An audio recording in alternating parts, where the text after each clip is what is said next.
What's up, everybody? Welcome back to your favorite New York Jets subscription podcast, Badlands. I'm your host, Joe Caparoso, joined not by Connor Rodgers, who we're going to let get a day or two off since he's been flying all over the goddamn world, joined for a little roundtable for the flagship pod this week. Will Parkinson, Paul Kilgallen, fresh from stunting all over India all week and doing 719 pods about it. And Meegs, who didn't go like myself to poke around about it and complain that we didn't get to go and plan to get to go next year. There is a lot to talk about. The league year is getting increasingly close. There are increasingly insane rumors, maybe not insane rumors. We'll find out sooner rather than later. We're going to cover it all today. We're also going to answer a bunch of your Discord questions as it is the first official pod of March here on the Badlands feed after I think hitting about 175 different episodes in February. Gentlemen, how we doing? How we feeling? How's it going out there? This looks like an episode of Around the Horn here that we're doing, the way Riverside laid it out for us with the 4 boxes. I am great. I've said this. I said this on a pod with Will and Dan the other day. I don't know how I'm going to go back to doing my real job after what we experienced last week, and I'm so excited for you and Meegs to come down next year and have the full kind of radio row and everything we're going to do down there next year. It's going to be even bigger and better. So yeah, I'm doing great. Meegs, we're going next year. We'll get the table ready. We'll be ready to rock. I want to start with Cam Ward. There's been an increased amount of chatter. I'm not going as far as what I'm reading that's trending on Twitter that the Jets and Giants are in a furious battle to trade up for Cam Ward because I think that's just being aggregated by AI. However, if you would have asked me a month ago, I think I would have said there's about a 3% chance the Jets could end up with Cam Ward and trade up for him. I think pragmatically that number is probably closer to like 15 to 18%. I still don't think it's likely to happen, but when you start hearing that Tennessee might not take him and there's other teams poking around and you look at how these other dominoes could fall, I feel like it'd be naive to fully write it off. And the Jets and Meegs and I were talking about this before we got on air. They may say like, look, like this is our bet. This could be the highest we're picking for the next few years. And this could be our best chance to get our guy. And we think he can be the guy, and it's not going to actually be all that much to trade up to get him. That's where it gets complicated. Will, I'll start with you. How much fire is with this smoke, and what does the baseline of a package start to look like if the Jets are serious about something like this? Yeah, I mean, I think there'll be interest. I don't see why not. I think it'd be dumb on the Jets' part not to kick the tires on both what it would cost the player, if he's worth it to them, if the character and the traits and all that stuff. Does he fit New York? Does he fit, what Glenn and Muji want to do? Is he going to fit their system? Can they fit their system to him? More importantly, key factor in which the Jets have botched in the past. Can they fit what they want to do on offense of what he's good at to what they want to do on offense? And as you mentioned, I think Tennessee is in a spot where it's not a quote unquote can't miss quarterback, which I think we've all understand that, like, in a lot of ways that's always kind of total bullshit because Trevor Lawrence was total can't miss, and like you could argue, is he a top 10 guy and he's already on a second contract? And I love Caleb more than anybody, but I don't even know if Caleb's the best guy in that draft 12 months removed. So it just, again, take it for what it is. But the Titans are also this is a new regime for them. We're not sure on the coach down there, and I think the ownership's quick to pull trigger. If they take the wrong quarterback, does that front office go, oh my God, like we might be out of here in 12 months? Also, they fired Vrabel, hired Rand Carthon, promoted him last year, and then fired him within 6 months. So I think they'd be open to trying to build up the roster. Eventually, they'll get their quarterback, and they kind of feel like they got to put a good product out there. Maybe it's a Darnold spot or something like that. From a Jets point of view, the excitement around, I think Woody is, in my opinion, partly what you hear, but also partly just reading the tea leaves. As much as, and Glenn and Muji said it as much, like they're not in a total rebuild, gut it down mode. Woody wants to make the playoffs, and I don't begrudge him for feeling that way. I think he's made it quite clear. Paul heard it, you guys heard it. We're going to win, and we're trying to win now and like every year. This is not a punt on 2025. And a good way to kind of a happy medium for a regime is the young quarterback buys you time and grace from the fan base and ownership. But if allows you to put more around your roster because the quarterback's cheaper. Meegs and I have talked about it. You just mentioned it, and me and Paul and Connor and Dan all talked about it. Look, the 2026 draft class, potential draft class member, because this was supposed to be an insane QB class. All those guys went back to school or sucked this year. Garrett Nussmeier's dad's now the OC of the Saints, or on the Saints staff. Like, he's going to end up being a Saint. Like, they're going to be horrible. Kellen Moore's probably going to last 1 year there, and and something like that. So again, like, if he's the can't miss guy, I guess I would phrase it this way, because I'm going to end up talking for 25 minutes if I don't cut myself off. Two things. One, I think it's good. Would you feel good? And I guess I'm going to pose this question to you guys back and take over the hosting chair for a second. But like, the Jets win 3 games next year. Oh wow, they could get a quarterback. Aren't you like panicking about, is our head coach and GM suck? Because if I was a Giants fan, I had all these conversations with Giants fans last year. Tank for the quarterback. Daniel Jones stinks. Like, how do you feel good about Brian Daboll and Joe Schoen right now? Because they just won 3 games last year and got stomped a lot. I'd feel really bad about Glenn and Muji going into 2026 if they're picking the top 3 or 4. Now, if you told me the Jets won 7 or 8 games, they trade up Bills and Chiefs style, that's a different conversation. The reason I say all that is, if Cam's the guy for you and you think you can go win and be good and compete with the Josh Allen, Burrows, Lamars, and Mahomes of the world, and Herbert, can you be close to that level? It's worth it. And if you don't, then don't do it. It's pretty cut and dry for me. Like, if no picks or too many picks, if you get the quarterback right, I guess I'll finish with that. Yeah, I mean, I think it's a fair call out, and we don't know. It's like, is it a move to 1? Does it end up being a move to 3 or 4 because the Titans go a different direction and the Giants do something crazy like get Aaron Rodgers and they get out of that business of looking for a quarterback? I think it's very open what could happen at the top of the draft. And I think, like you said, if you think he could be the guy, like, you're probably not. The Jets isn't hopping from like 14 to 1 or 14 to 3. They're at 7.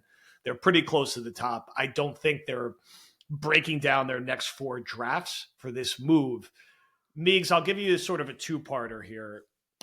Give a little more on like why next year's class is not necessarily this like magical slam dunk. And you've also been pretty, I mean, you'd say this for months, like, about the Jets being serious about Fields. What do you think about that as sort of the alternative option? Or is this a situation where he's just kind of aggressively leaking that out to drive up what the Steelers are going to pay him once they get out of the Russ business? So I'll give you sort of the 2-parter there of the potential Ward path, because next year's quarterback class isn't that great, and the Fields option, which is the most popular veteran everyone's talking about. Yeah, so this draft class, the one we're on currently, was talked about as like Carson Beck was at the top of it, and Carson Beck had a terrible year, and now he's at Miami coming off a UCL injury, so he doesn't exactly scream like, wow, that'd be a great selection. Drew Aller, who a lot of people wanted to come out in this draft class, went back to school. He lost Tyler Warren and Penn State's receivers, which were bad enough when he was playing this year. 2 of them transferred out, and if you looked in the transfer portal this year, literally no good receivers hit the portal besides the Georgia Tech slot guy in Singleton who went to Auburn. Like, I don't really see him developing into a top 10, top 5 guy when his weapons are even worse. And James Franklin has never developed an NFL quarterback. Garrett Nussmeier, who I like, but he's a little Baker Mayfieldy, where he's a little undersized and he trusts his arm a little too much. And LSU couldn't win with Jaden Daniels, Malik Neighbors, Brian Thomas, and a great young offensive line. Now, their receivers are not as good, and now Will Campbell's gone. Emery Thomas is gone. Like, that offensive line is now where it's like they have the quarterback, but all the pieces that they've had aren't around them. And then we have Nico Imalieva, who was a super recruit hyped out of Tennessee. Tennessee doesn't have any wide receivers. Like, this quarterback class coming up could be even worse. And it's like, if Glenn thinks that they're going to be picking, anywhere past 10, like not have a top 10 pick, you're going to trade more assets to get a worse quarterback. Like, Cam Ward ticks all the Parcells boxes, and we keep saying like how that's who Glenn's mentor is. That's why Cam Ward makes sense, because I don't know if you're going to find a better prospect than him till 2027, and I don't know if you're going to find one as experienced as him, which clearly matters. And Zach Wilson wasn't a guy who played a ton of college football. Sam Darnold was the same way. Like, it's for a franchise that's been missing in certain ways, it'd be nice to take a different swing, in their opinion. But as for Fields, I don't know, man. He was just too good in college for me to think like there isn't something there that like if like who fits the the mold of a reclamation project, kind of like Gino has been, kind of like what we saw from Sam. The last two games were tough, but I think Sam played better football than I think 95% of people expected this year. That's kind of where I see with Fields, where it's just like Chicago, he got taken by a regime, kind of like what Shane and Dable were, where it's like he got taken by a regime that needed a miracle. So they couldn't really like actually sit him and develop him because if they didn't win, they were going to get fired. And then when a new regime comes in, he wasn't their guy. And then he wouldn't, then, he played semi okay his last 2 years, but wasn't really on the same timeline as then that new regime. So they went ahead with Caleb. And I thought he was fine in Pittsburgh. I just think that with young quarterbacks, being able to move is such like an important part for your floor. And I know Justin Fields can move. I know they can run the ball. I know the Jets' running game will be infinitely improved having a quarterback who can actually move. And I just think the Jets' offense has been so bad for these past couple years that just being able to run like not even the 2022 Eagles offense, like the 2021, where it's just you run the ball a lot, your quarterback can move, you can throw a couple play action deep shots, and you can just try to like play action gimmick your way to like the 15th best offense in the league, which I can't tell you is just something I just want to see because we have not seen it in like a decade. Paul, what is your sort of preferred route at this point? For me, I've sort of, and this is not a hot take at all. I think it's kind of like the boilerplate take. In my mind, the Jets' week one starting quarterback is going to be one of three people. It's going to be Tyrod, it's going to be Fields, or it's going to be Cam Ward. Now, I'm sure there's other people you could throw in the mix, maybe Cousins, Cooper Rush, but I feel like it's going to be one of those three guys, most likely. Are you more keen to get back on the rookie quarterback cycle that we've just lived through with Darnold and Wilson pretty recently? Or is it, the 2-year, I don't know what it's going to be, 2-year, $42 million Fields contract where they have a reasonable out after 1 year and you're running this very hyper-specific offense where you're going to run the shit out of the football. You're going to beat teams up. He gets along well with Garrett Wilson. Sauce has kind of casually subtweeted that he wanted a quarterback like Fields. I quote tweeted him and he deleted his tweet. Bummer, but I think he was talking about Fields. Which path are you more enthused to journey on post Rodgers? I'm going to give you a bad answer, but my answer is all of them. Like, why not? Why not bring them all in, right? And see and that's provided you can make all of that work, right? Provided you can make the money work. I will say I am anti-trading up. So that obviously kind of like limits how willing I am to go get Cam Ward. But on the Cam Ward topic, I will say that like the biggest positive I saw for Cam Ward this week was that we returned back to where we were at the end of the season, which is Cam Ward's QB1, right? I always get nervous when we get further away from playing games and other quarterbacks start getting up into that conversation. You just start to wonder, like, why is this happening, right? And so this combine kind of brought us back to a place of like, okay, it's Cam Ward, and then like maybe it's Dart or Shador next. We're not really sure, but it's definitely Cam at the top. And so that's positive. So you're not getting the all the way up to the draft who's the best guy like we did with, not necessarily with Jaden Daniels and Caleb last year, but like the Darnold year, there was a lot of that. The Wilson year, it was a lot of like Trevor Lawrence and then who's next in that group of four. But if you go back even before that, like Winston and Mariota, right? Wentz and Goff, Andrew Luck and Robert Griffin, Tim Couch and Donovan McNabb. Like as far back as you want to go, there's been all these drafts where it was like, who's the top guy and who's going to go first. And so even Manning and Leaf, like to some extent, there was some of that conversation. And so it was positive to see Cam Ward just kind of return to that one slot. That's the guy and everybody knows it. So that's good. I'll also say that like I said at the beginning, I'm anti-trading up. History shows that trading up is not a good idea for a quarterback into the top 5. So if you tell me that he slides to 4 and it's like let's move up real quick, fine. If you're telling me you're going from 7 to 1 pre-draft to get Cam Ward, I don't know how I feel about that, man. Like that feels like a lot.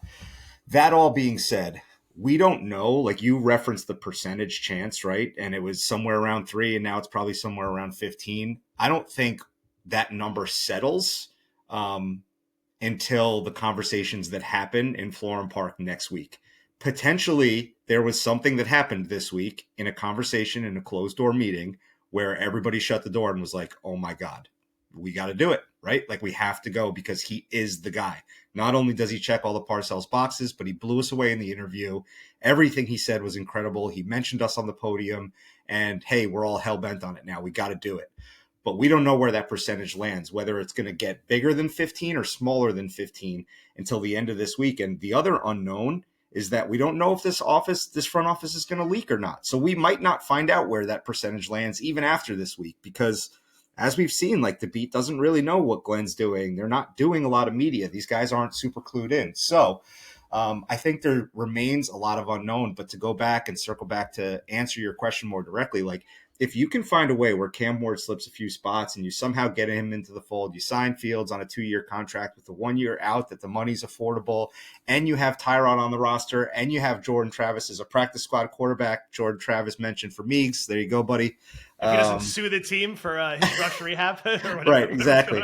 There's been a few examples of that. Remember the lineman from the Raiders who wanted to sue us?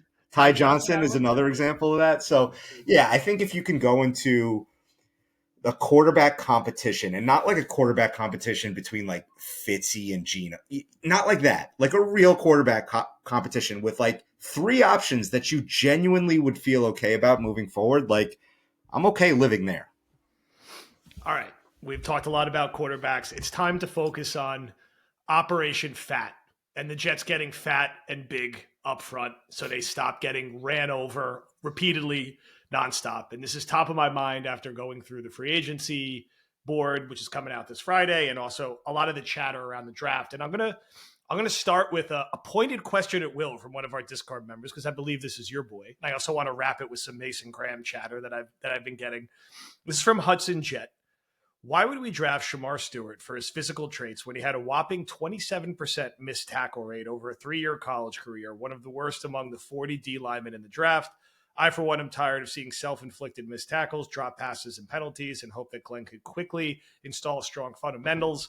So let's talk a little bit about him, and let's also talk a little bit about everyone freaking out that Mason Graham is 295 pounds and not 315 pounds, who has been a very popular potential pick for the Jets in 7, from myself included.